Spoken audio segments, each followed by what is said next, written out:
Thank you. Am I on there? I'm good. There are some seats up front if people in the very, very back want to move on up. There are some up here. So happy to be here with these two amazing writers who are the best at the whodunnit. And they're both Colorado Book Award winners and Coloradoans through and through. So it's a special panel. I want to thank you for coming out so late in the day. That shows a certain beautiful dedication, I think, to this. Anyway, I'm going to introduce them briefly, and I have some questions for them, but then I'd like to open it up to you, because my guess is that some of you are writers and would like to ask specific questions that might help you, and we'll go from there. So, quickly, I'm going to introduce Manuel Ramos is a retired lawyer and the author of 9 novels and 1 short story collection. His crime fiction is often classified as Chicano noir, for which he's received several awards, including the Colorado Book Award. Manuel's plots are set against the backdrop of the ongoing changes happening in Denver, a city in search of an identity. These changes include the massive marijuana business and the money generated by the legal sales of the drug, rapid and confrontational gentrification of established neighborhoods, and extreme demographic issues brought about because of development. So, all very important stuff that he's tackling, which I appreciate. Manuel's first novel, The Ballad of Ruiz, was a finalist for the Edgar Award for the Mystery Writers of America and won the Colorado Book Award in fiction. His published works include Desperado, a mile-high noir, winner of the 2014 Colorado Book Award in the mystery category, and several short stories, poems, nonfiction articles, and a handbook on Colorado landlord-tenant law, now in its 7th edition. So if you need some additional information on that, he's your guy. That's the moneymaker. Yeah, we all need a moneymaker. I haven't found one of those yet, but I'm working on it. He's also the co-founder and regular contributor to La Blaga, an award-winning internet magazine devoted to Latino literature, culture, news, and opinion. His short story collection, The Skull of Pancho Villa and Other Stories, was published in 2015. My Bad, a follow-up to Desperado, will be published in a few weeks, which I think is very exciting. So welcome. Thank you. And Margaret, I'm going to introduce both at once. Margaret Coel is the author of the acclaimed Wind River mystery series, which is set among the Arapahoes on Wyoming's Wind River Reservation. The novels have received wide recognition. Everybody knows who she is. Anywhere she goes, everyone knows. They have been on the bestseller lists of numerous newspapers, including the New York Times, the LA Times, the Denver Post, and 5 novels have received the Colorado Book Award. She's a native Coloradoan. So am I. Thank you. I'm just yay for us natives. So am I. Oh, so are you. Yeah. What? Those native Coloradoans. We may be the last 3 in the state. Yeah, that's right. Let's go party. Let's find. And she hails from a pioneer Colorado family. The West and the mountains, plains, and vast spaces are in her bones, she says. She moved out of Colorado on 2 occasions to attend Marquette University and to spend a couple of years in Alaska, but both times she could not wait to get back. Along with her Wind River mystery series, Margaret Coel is the author of 5 nonfiction books, including one I really love. It's the award-winning Chief Left Hand, and it's published by a fabulous press, University of Oklahoma Press. They're known for their really high-quality historical works. And it's a biography of an Arapaho chief and the history of the Arapahoes in Colorado. Her articles on the West have appeared in the New York Times, the Christian Science Monitor, and she writes in a small study in her home on a hillside in Boulder. The window frames a view of the Rocky Mountains and the almost always blue sky. Every day, she says, I drink in the West. So let's give them a welcome. So there's lots we could talk about with a perfect whodunit, but I wanted to talk about this idea of detectives or the people we have solving our crimes. And what I've noticed is that they often have a good reason for doing so, like they need to, something really is compelling them to do it. They're often broken, and they're often uniquely human, like they're a sleuth we've never seen before. So I want to ask you guys about that, about the sleuth we've never seen before. You want me to start? Okay, my sleuth I've never seen before. When I started writing, I decided I wanted to see if I could write a mystery novel, and I don't think of my novels so much as whodunnits as I think of them as whydunnits. Why in heaven's name do people do the things they do? Right. But anyway, the first thing that you have to think about when you want to write a crime novel is who is going to be the sleuth, who is going to solve this problem that you're going to create. And what I knew was I wanted to have an outsider to the Arapaho culture because I am an outsider. I thought it would be a woman since I'm a woman. So I started looking around for, well, who are the outsiders on the Wind River Reservation where my novels are set in Wyoming? And there could be any number of people. Lots of people are on the reservation. But I wasn't getting excited about any of them. Then I realized there actually is a mission there that in 1878, when the Arapahos were placed on the reservation, some of the leading men actually went to Omaha and asked the Jesuit priests if they would come and educate their children, because they knew their children were going to have to follow a different road. And so they agreed to come. The Arapahos actually gave them a large section of land. They helped them build the mission. And so the mission is still there today. And thank you. And the Arapahos consider it their mission. They allow these priests to come through, but it's their mission. And so once I got really acquainted with the reservation, I started going up there in the 1970s when I was researching Chief Left Hand. I realized, well, there is this mission here. So that could be my sleuth. I never thought I'd start out writing about a priest, believe me. But that's what happened. And I thought that could be my sleuth. He would be an outsider, but he would be part of something that's been part of that reservation from almost the very beginning. So Father John Aloysius O'Malley is his name. I made him an Irishman because I'm of Irish descent. I wanted him to not only be an outsider to the Arapahos, but an outsider to the West. So he comes from Boston. I wanted him to be pretty clueless. So that was my guy. But then now I got a white man, who's on the reservation solving all these problems. And I thought, I don't like that. So I wanted to write from the point of view of a woman, and I wanted to have a strong Arapaho voice. And so I came up with the character of Vicki Holden, who is an Arapaho lawyer. So that's where my sleuths came from.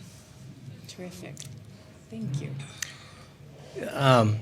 I've had two series, and I'll talk about both of the protagonists to give you an idea of where I'm coming from. I was a writer as a kid, and I wrote about my family, and that mainly came because I was a voracious reader, maybe the first Chicano nerd in history. But I ate up all kinds of stuff at the library, and some of what I read were the mysteries, the classical mysteries of Hammett and James M. Cain and Marlowe and Sam Spade, all those people. So when I started to write myself, after I moved past family vignettes and all of that, through high school and through college, I gravitated towards those kinds of stories. But I went to law school, and basically that was the end of my creative writing for a dozen years. I went to law school 3 years, and then for a dozen years after that I was a lawyer and trying to do all the stuff that lawyers are supposed to do. And I got burned out, midlife crisis, and figured that I should go back to my writing. So of all things, I wrote about a burned out midlife crisis suffering Chicano attorney. I know how imagination. It's like, where does this shit come from? It's like, write what you know. For sure. So Louie Montes was my lawyer guy, and I wrote 5 books about the guy, and it basically covers 10 years in his life. The 5 books are an arc of the story of Louie.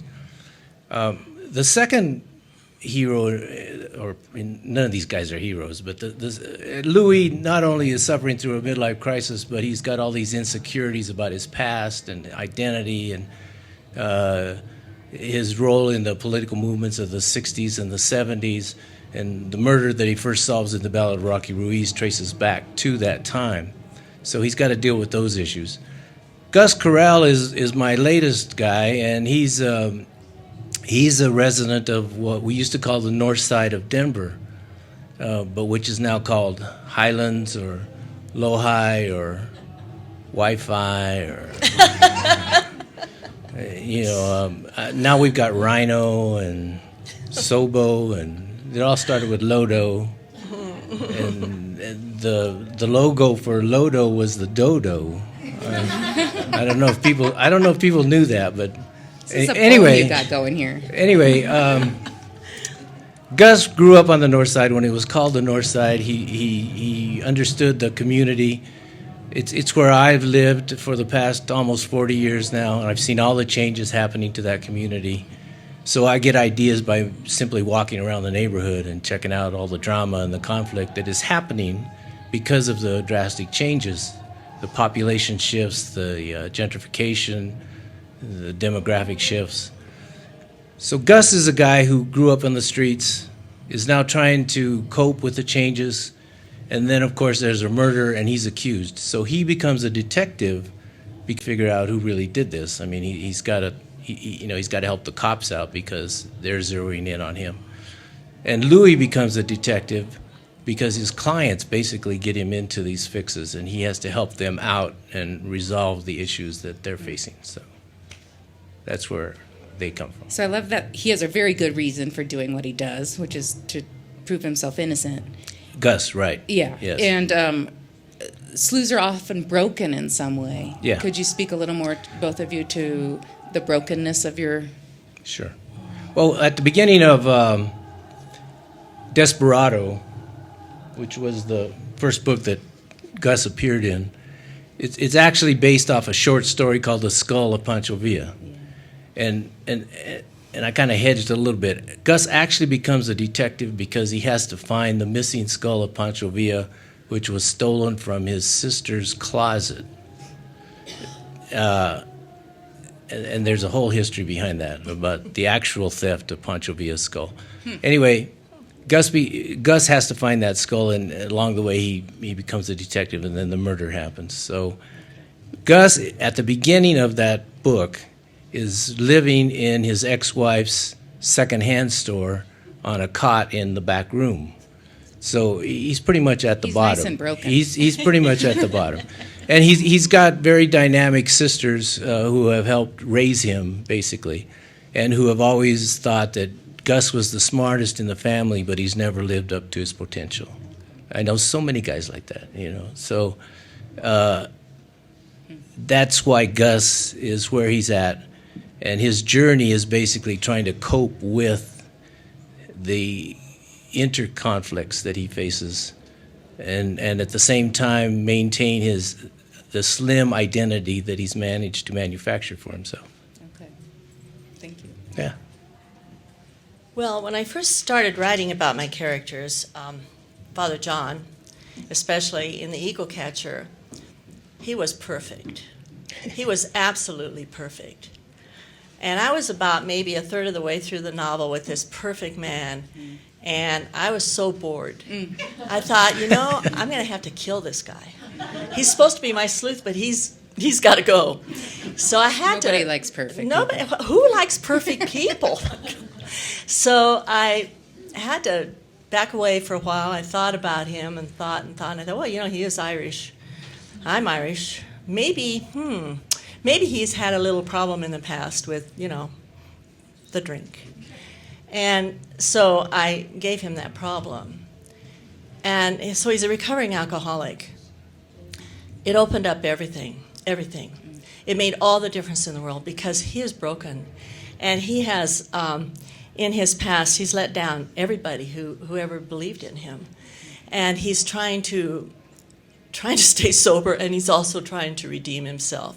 So, but once that happened, he became real. He became a real character to me because he's a sinner, as we all are, and he's he's looking for redemption.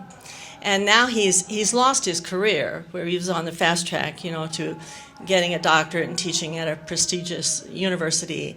And, he's out in the middle of nowhere, in the middle of Wyoming, on this really remote Indian reservation with people that to him, he's a historian, so to him, these people were just like a footnote in the history books.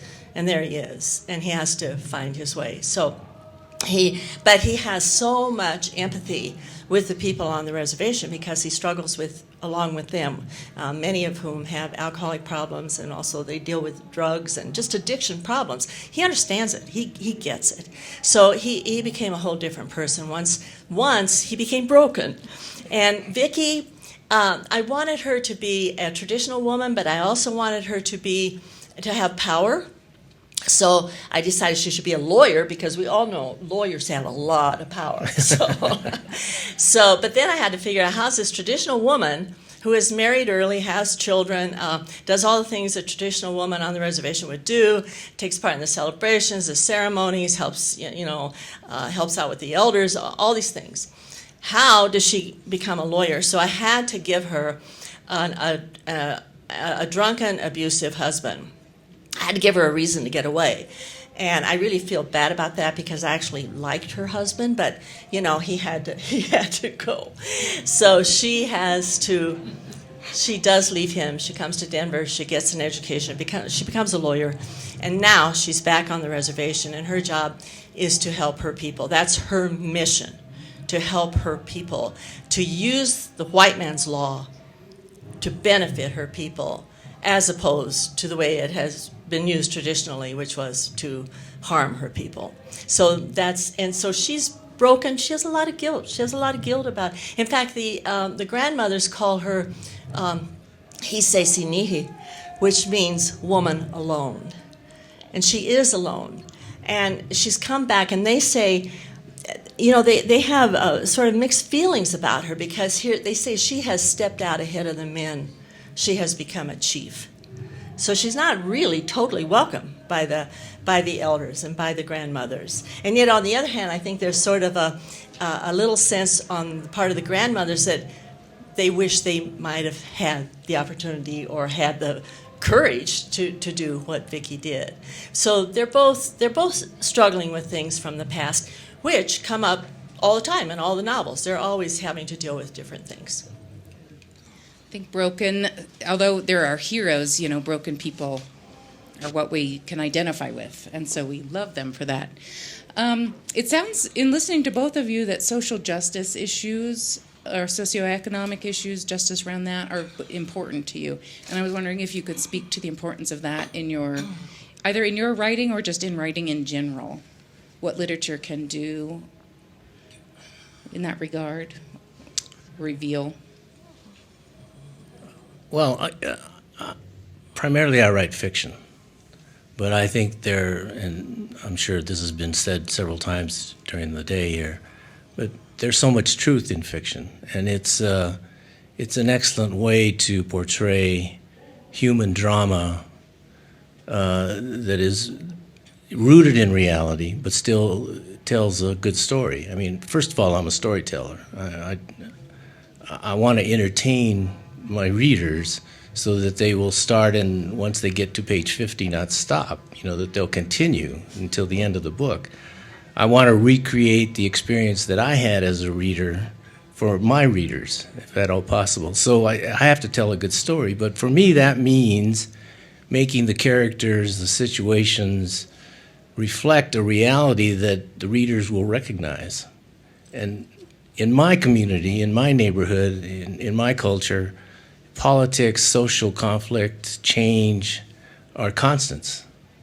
And I can't write about the Chicano community without talking about the politics of the community or the politics that are inflicted on the community. And I try to do it in a way, like I said, that's at least entertaining for the reader. I hope I don't hit anybody over the head with polemics. But I do have to remain faithful to the community. So when I talk about Gus dealing with the fact that there's no respect for the history that he knows about on the north side, that's not something that I've made up out of thin air. I mean, that's something that is actually occurring, where the history and the dynamism of that community are being erased by developers whose only concern is making as much money as possible in the shortest amount of time as possible, regardless of what it does to the community. So that's going to be in there. But again, somebody's going to get killed probably in the first 10 pages, and you're going to have to go with that. You know, it's a murder mystery. It's a crime whodunit. It's crime fiction. It's noir, so my characters can tend to be dark. The atmosphere can be dark. There's not always happy endings.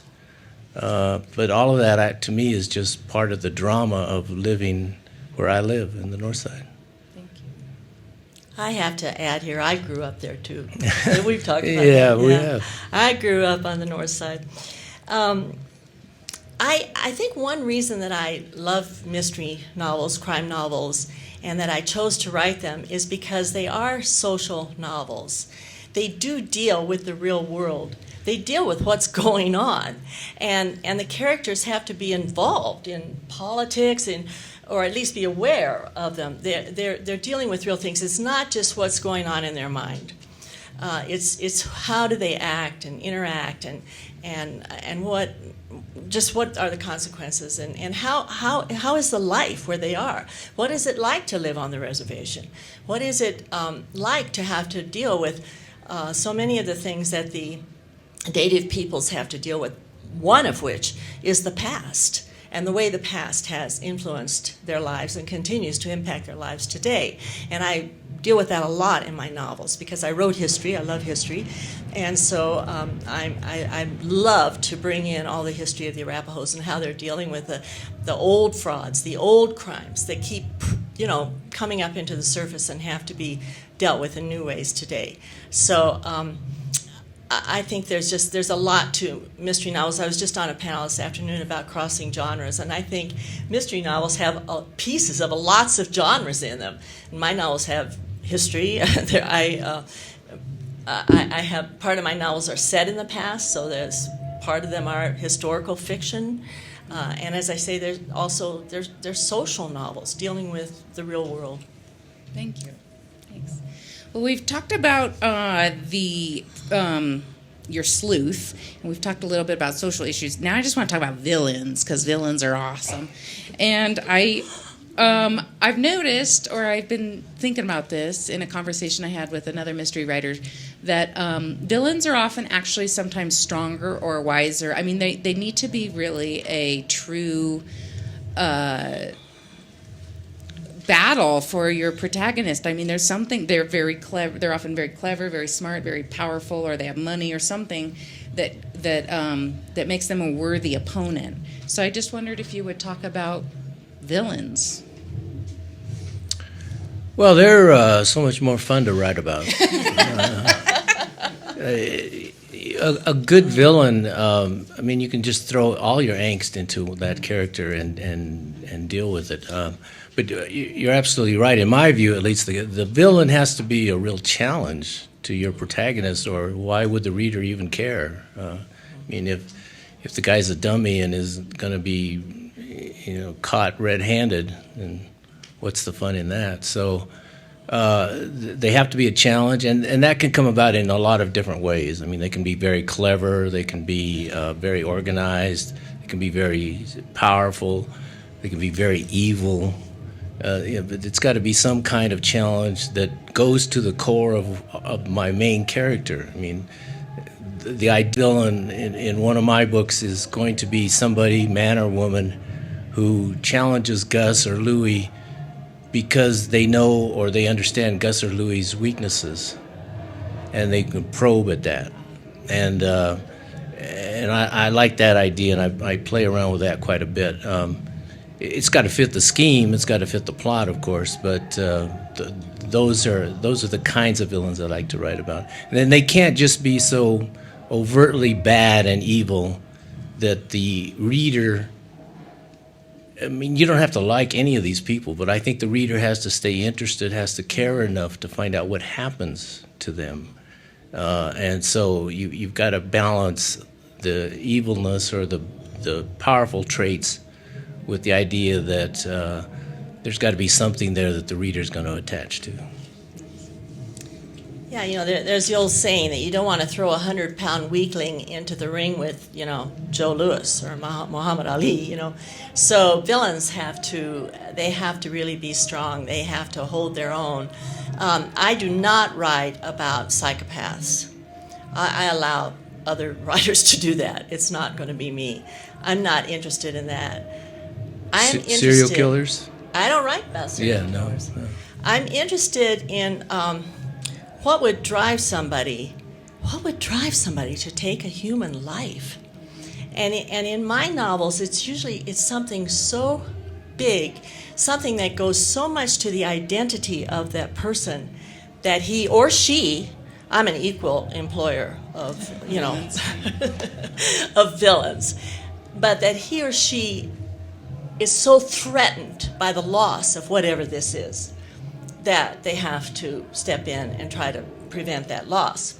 So my villains are usually pretty darn smart. In fact, one of my friends said to me, I always know who the villain is. I always know who did it because it's always, she said, it's usually a professor. So I think maybe I'm getting back at some of my professors. But it's not always a professor, but it is a smart person who is driven for some, strange reason to do what he or she does. Great, thank you. Well, I have a couple more questions for you, but I just get the sense with this kind of audience that you have fans out here and, writers, and so I just would like to open it up to the audience. And we're going to use a microphone so people in the back can hear. There's one right behind you, and then we might move this way. Still on the subject of villains, what are the favorite villains that you have written about? And what are your favorite villains from other detective stories that you've read? Good question. Yikes. That's a good question. Okay, let's see.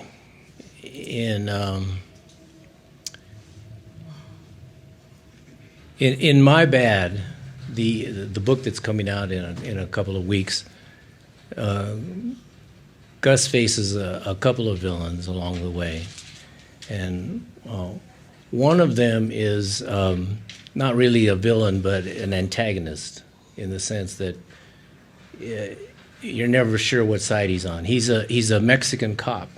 He's from across the border, and he has followed this guy that he's trying to recapture up into the States. And he has a long history of working with the DEA and working with other federal agencies, and he likes to call himself the last honest cop in Mexico. But what we find out as the story progresses is that there's the more we learn about his character, the grayer it becomes, and we're not sure that he's really this super policeman that we thought he was. On the other hand, is he really this totally bad guy that he might be, given some of the clues that I hope to drop along the way? So I like that character quite a bit, even though he's not the main villain in the book. He helps offset what's going on between Gus and the main villain. It gives him another conflict that he's got to resolve. So that's what. In terms of great classic villains, geez, I don't know. That's hard. That's hard. You got one? I have to think about that. Well, I can start with that. The first villain who comes to my mind, and I cannot tell you his name. It's in the novel The First Deadly Sin. And who wrote that? Does somebody remember who wrote that? It was a whole series: First Deadly Sin, Second Deadly Sin, all that. But in that novel, the villain is really horrific at the beginning of the novel. And by the end of the novel, you have so much sympathy for this villain because you've learned where he comes from and why he's doing what he does. It's just a fabulous piece of writing and a turning things, upside down, turning things on their edge. Because the assumptions you start out with, this guy is terrible, we gotta, lock him up forever. You completely change. Whoops. I think we're closed. As for one of my favorite villains that I've written about, I think of the man who was in the villain in my novel that came out last year, which is called The Man Who Fell from the Sky, which deals with Butch Cassidy, because Butch Cassidy, as it turned out, actually ranched up there right next to the reservation during one of the periods when he was trying to go straight. Those periods never worked out real well for Butch Cassidy, but in any case, he had a great relationship with the Arapaho people. They love him to this day. To this day, they call him the good bad guy. But the villain who comes in is he comes in and he claims to be a kid, or had been a kid whose family had left the reservation, 20-some years before. And he comes back and claims to be this kid all grown up. And you don't really know if he is this kid, if he's an imposter, who he is. But he's so, I hope he's believable enough, at least the other characters, even Vicky, falls for this guy and thinks that he really is who he says he is. But gradually, as the story goes on, you begin to realize maybe he's not who he says he is. So that was fun to work with. So I guess maybe when I'm thinking about the villains that I love, I think of the ones who are the most fun to work with. Right. And in both cases, it sounds like they're not who they at first seem, Yeah. and the reader has to figure out how much to trust them and what's going on. So That's right. nice and complicated.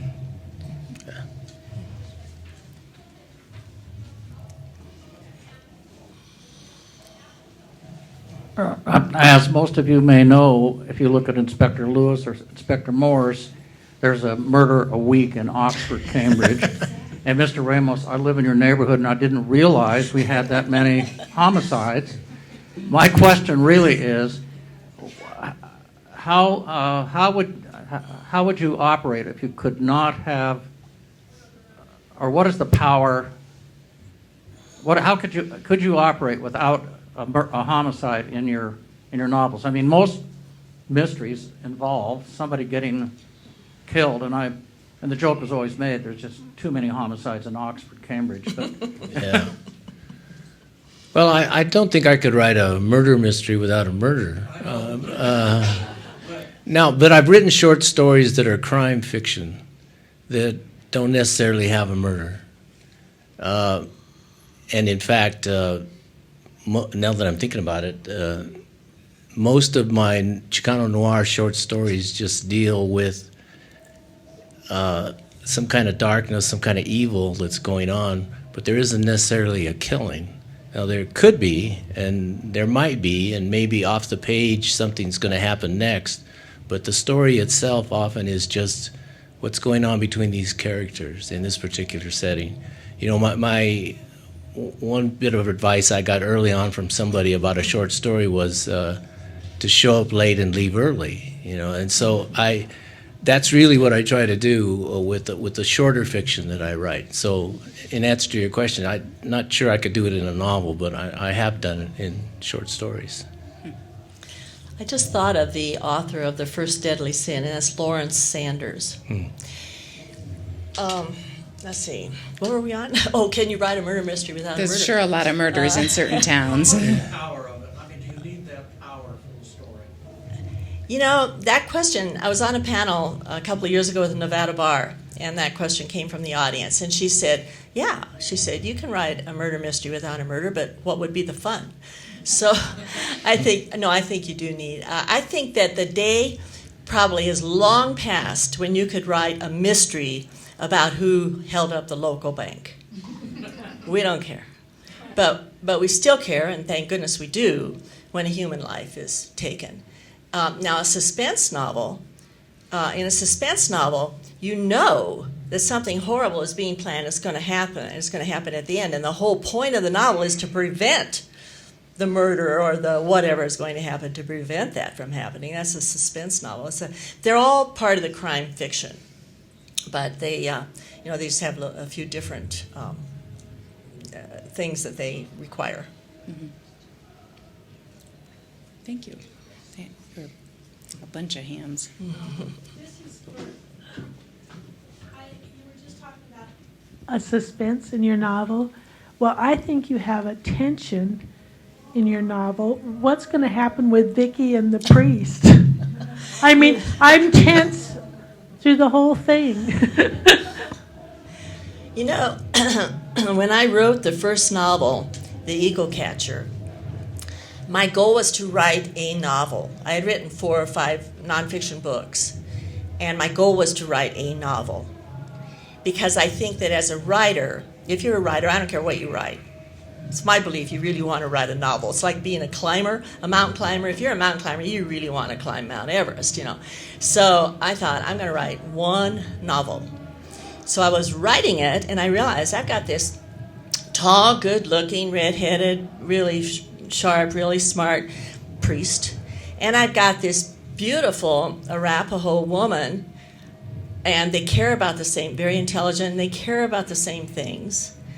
And she's divorced. And I got to thinking, I'm halfway through writing this novel, I'm thinking, what if I set up a little, you know, attraction between them, thinking I was writing one novel. Well, you know, the 20th novel just came out, and I've been dealing with this little attraction, you know, through 20 novels. So, and the novel that just came out, which is called Winter's Child, is the last novel in my series. So everybody is wondering, you know, well, how does this novel end, and what's going to happen with Vicky and Father John? And, of course, you have to read the novel to find out. But I do, I've gotten so many emails over the years from people who have advice for them, you know, and who lots of people will tell me, you know, Father John could become an Episcopal priest. And then he could marry Vicky. He could still do it, you know, his mission, observation. And one woman even said, and I belong to the Episcopal Church, and I will be glad to talk to my bishop about him. So what is going to happen? As I say, you have to read the novel. You're going to have to read it to find out. There's a question in the corner, too. And so 1, 2. This question is such a question for me, I'm not even sure how to phrase it. And it has something to do with the mind that writes a mystery. The mind that can write a mystery. I mean, a novel seems hard enough. You know, I know a good novel when I read it. I appreciate it. But I think if I wrote a story, it would be, you know, like, I'm going to say Little Red Riding Hood, but obviously that has meaning beyond the simplicity of the story. But it would be, you know, I would end up with something so elementary. But then to take it to the level of a mystery, like, I'm not even sure what to ask. Like, did your clues come up along the way? And I just know if I was writing that mystery, my clues would be so obvious. It would be such clunkers. The cleverness to keep us fooled and hanging when it's a successful, which you've written, book. I'm wondering how you can speak to that process. If it's just sort of your natural instinct, or I'm not I think what she's really asking is, how are you guys so brilliant? And could you speak to your brilliance? Well, yeah, you have to be pretty good to write a mystery.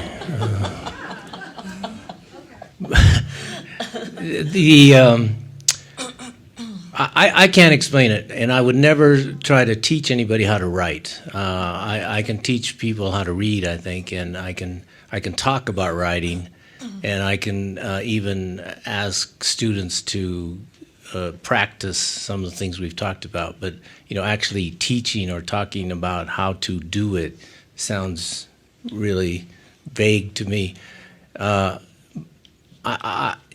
write what I want to read myself, and so I read a lot of crime fiction, but I read a lot of other stuff too, so I do write other things. In terms of the process, the actual, do you have enough clues, or the red herrings there? There's all these tropes that mysteries are supposed to involve, and I just try to ignore them as much as I can and write the story. And that's often dictated to me by the characters I've created and the conflict that they're in. And as they move along, things are going to happen that the narrative is built. And in that narrative are going to be clues if you need clues. and some kind of resolution at the end, although, as I said, with my stuff, it's not often that there's justice or that the crime is resolved, but there's an ending, certainly. So that's a non-answer to your question. I do not really plot out my novels. I do, though, think a lot about them before I start writing. Once I get an idea of what I'm going to write about, first of all, I do a lot of reading on that topic, whatever it is, and I do a lot of what I call ruminating, because I walk about 3 miles every morning, and that's my ruminating time, and I kind of think about the different things that might happen. And then I do what I call a road map. So I know I'm going to start here, and I'm going to go here, and I'm going to somehow, God willing, I'm going to end up over there. How I'm going to go, I don't know. And I don't know what's going to happen along the way. Just as if I were setting out to drive from here to New York City, I would have a road map, and I maybe might know my route. I would have no idea of who I was going to meet, of what was going to happen, of that I was going to have a flat tire, and then what was I going to do, of the things that would happen along the way. So I have to leave that. That happens in the creative process. So when I write my novels, I start at page 1 and I end at whatever the ending page is. I do not edit myself in between. I do not stop and think, have I put enough clues in here? Or have I done this? I don't do that. I just stay with the story. Stay with the characters. What they're doing, what's happening to them, how they're acting, how they're reacting, the choices that they're making, what those choices will lead to. I'm just in that story. When I finish it, then I go back, I get into the right side of my brain, and I edit it, and I start going through it and rewriting and tossing out, a lot of it, and really working with it from a whole different point of view. And it's in that process where I'm probably thinking, I am thinking of, the clues or what I put in and what is going to matter. So that's my process. Thanks for that question. You answered the question I was going to ask. All right? I'm going to ask another question, which is, how do you see the world of the kind of writing that you do changing now with the change in readership? With the change in what? Readership. Oh, readership. You mean with younger readers or? Younger readers, technology, different readers, Netflix, all of these things influencing the consumerism of literature. How do you see it influencing what it is you do as a writer? Do you have an answer for that? I don't write for a particular audience, so if the audience is changing, it's not going to affect me that much in terms of what I'm going to write. I think if I was aiming my stuff at a particular segment of the population, that would restrict me in what I was trying to write, and that's not why I write. I write to express myself, to be creative, and so I write the stories that come to me, and then hope that there will be people that will read them, and people that will publish them. And obviously, I want to be read. Nobody reads my stuff until I finally finish it and I think I'm done with it, and then I want everybody in the world to read it. And I encourage you all to read my stuff. But I the concept that things are changing out there, that's life. Things are always changing, and so I can't adapt my writing to that necessarily. What I do adapt it to is the changes that create the conflict, and I put those in my stories, but I don't change what I'm writing because I might be aiming at a different segment of the population. I think the one way in which the changes have occurred over the 23 years that I've been writing these novels is the technological change. So Father John and Vicky started out, with telephones, with cords, and over the course of the books, I've had to bring them up to date with all the technology. In fact, I think it was one of my daughters said to me when I was writing one, after she read one of the books, she said, "For heaven's sakes, Mom, get that guy a cell phone." And so I got him a cell phone in the next book, but then, of course, which was a fact, there were so many dead places on the reservation that, it didn't matter whether they had a cell phone or not. But so there are things like that they've had to come up to date with the technological changes. But that, that's really, I don't know, minor. It really doesn't have to do with the story, but it's just a way of maybe staying up to date. To follow up on that, Margaret, if you watch a lot of the crime shows on TV, they have these tremendous computer network databases that got every criminal who ever existed in the database, and they can do face recognition and voice recognition. And in an hour, they go through all this marvelous technology to solve the very complicated crimes. And I'm afraid that writers are being maybe expected to do that same kind of stuff. The cell phone is a minor example of that kind of thinking. But and I've heard of writers who would rather set their stories back in the 80s or the 70s to avoid all this stuff with computers and the databases and all that. So it's an interesting question. And I guess we've got to see how readers react. How much of this do we have to do? I think, in my case, since I have amateur sleuths, which actually, creates its own set of problems, they really don't have access to all this, law enforcement technology. That's a good thing. The problem that I've always had to deal with having these amateur sleuths is that, why in heaven's name would they be solving crimes? Why would this lawyer be out solving crimes? Why would a priest be out solving crimes? I asked a priest friend of mine one time, I said, "What would you do if you stumbled on a dead body?" Which Father John frequently does. And he said, "I'd call the police, of course." So why are they solving these crimes? So that is always a big factor in my novels, to give them the incentive to go out and solve these crimes, and also to have them be solving crimes without making the law enforcement people, like the FBI agents, in case of murder, FBI agents are in charge of that, without making them look really stupid. So, and I don't want to make them look stupid, because I really need them. They've helped me a lot. They're my experts. They're my go-to people when I have to find out how actually things might be handled.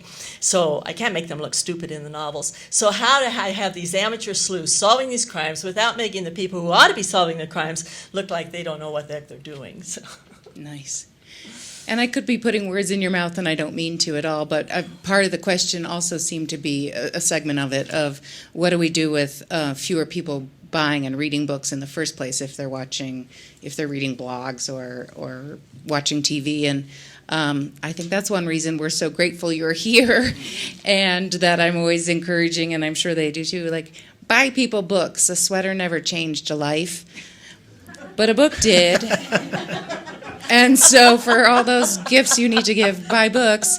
And there's a bookstore right out there. And although we're not finished, I'm going to use this opportunity to say, unfortunately, through some odd sequence of events, Manuel's books did not get ordered. But that does not mean you could not buy them. You can buy them at your local independent bookstore and follow his work too. But I'm just using that moment to encourage, like, yes, there are probably, we're all worried about the number of readers and what they're reading. So thank you for buying books. Okay, next question. You covered pieces of it, but I'm curious about how you plot out the clues, how you strike that balance between making them too obvious and too confusing. And I was also thinking of the technology piece, because with your fella who shows up in town, my characters could Google him or do a background search, roll credits. So then how do you, with all these considerations, give your characters struggles and problems and clues that they have to unpack?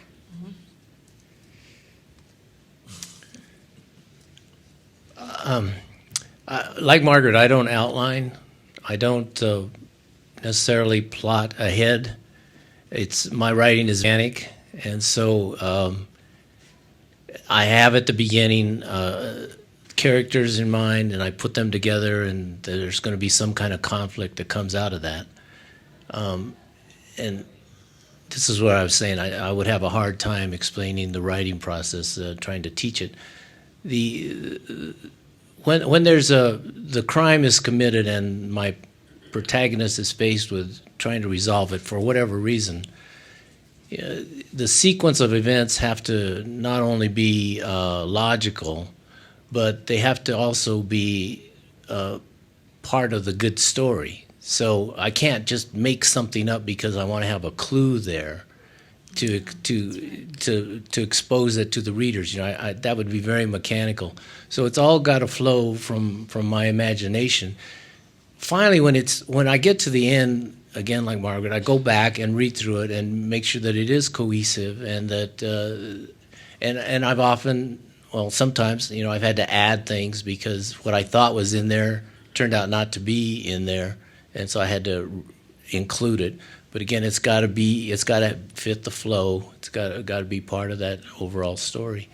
And then my first reader is going to be Flo, my wife, and she will tell me for sure, if there's something wrong with the book. She has done that, and there's a manuscript sitting at the house that never saw anybody else's desk because it didn't get past Flo's. So,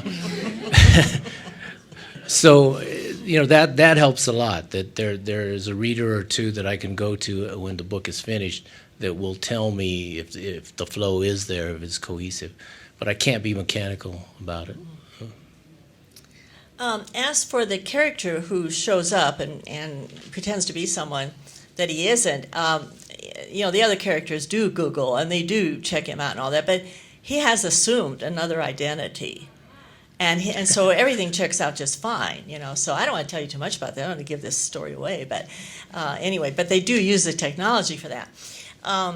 As in terms of, I'm with Manuel on this. In terms of putting in clues, it's not a mechanical thing. Oh, I need a clue on page 40. I need another one here on page 52. They come out of the story. Now you have to remember, with a murder mystery, the murder it takes place very early in the book. But what led up to the murder, has taken place off stage. And so the sleuths then have to, in solving the murder, they have to go back and fill in the pieces of what led up to this murder. Why did it happen? And that's what gets them involved and helps them to solve the murder. So it just has to be part of the organic structure of the story as the story is unfolding and what the characters learn about what went on before, and that leads them to start thinking, oh, maybe this is what might happen, and that's how it goes. I have sometimes I've realized I'm writing something and I'll think, oh yeah, this is a clue, and I'll think, oh my gosh, I've just given everything away. Everybody will know now who the killer is, and they never do. I'm so surprised. I think like you said, this is a clunker, but no, for some reason it doesn't come across like that. However, people will often say to me, "Oh yeah, before the ending, I figured out who did it," and I always say, "Good for you," and I don't care. And let me tell you why. Because, as I said to begin with, I'm not writing whodunits. I'm writing whydunits. Did you figure out why it happened? And usually they'll say, well, no, not till the end. So that's good.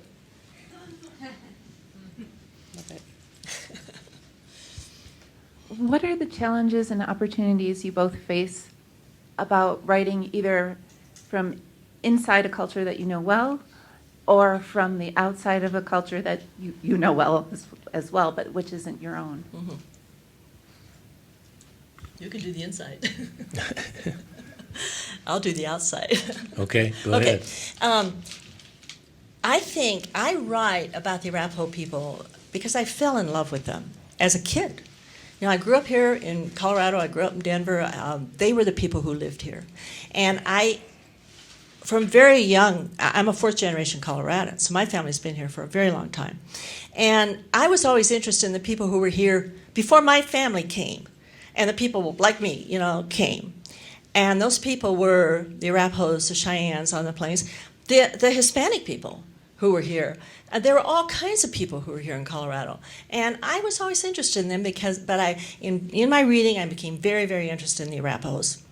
Ended up writing a nonfiction book about them, did tremendous amount of research, and started spending time on the reservation and getting to know them. And the more I got to know them, just the more interested I became in them. And so that's what led to this long career I've had of writing about them. What is it like to write as an outsider? Well, I am an outsider. That's the thing. So what I'm writing about is my perception. It's really what I have experienced on the reservation with these people, what I have come to feel and know about them. I'm not writing a dissertation on the Arapaho culture or history. I am writing what I have experienced and how I see it. I'm very, very careful. I do a lot of research, and I always have.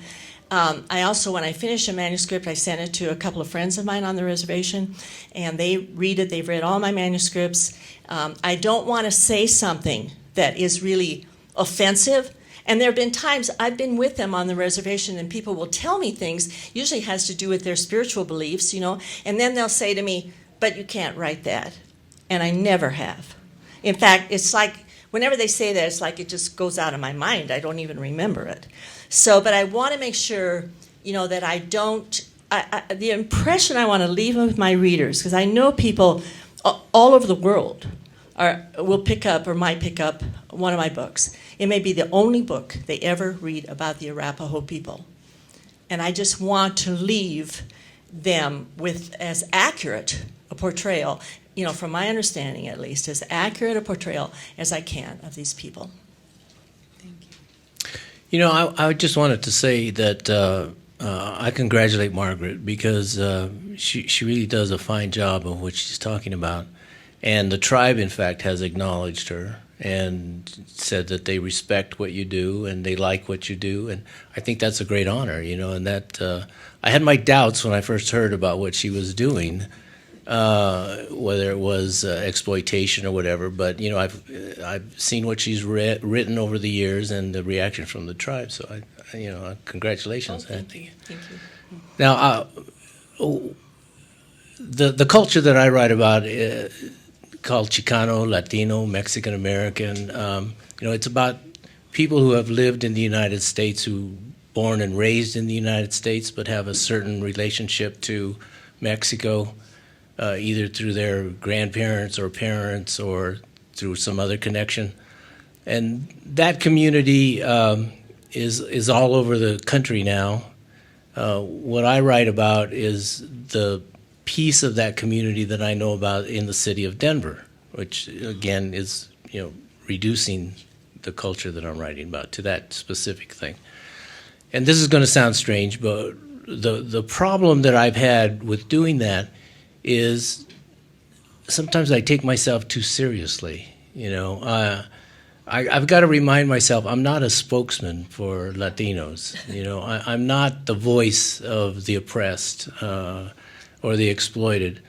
I'm a storyteller writing about people that I know or that I can relate to, and I want to be true to that community. I want to be true to the culture, but I've also got to avoid being on a soapbox or trying to proclaim somebody's rights or whatever.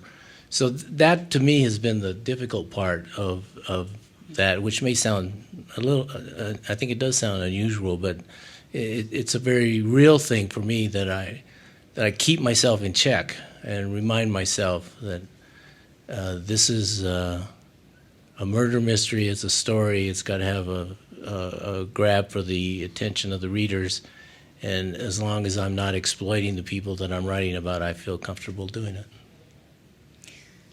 Thank you so much for writing what you do. Thank you so much for the questions. We are out of time, but let's give them a huge round of applause. Thank you, Laura. And thanks thank to you. all of you.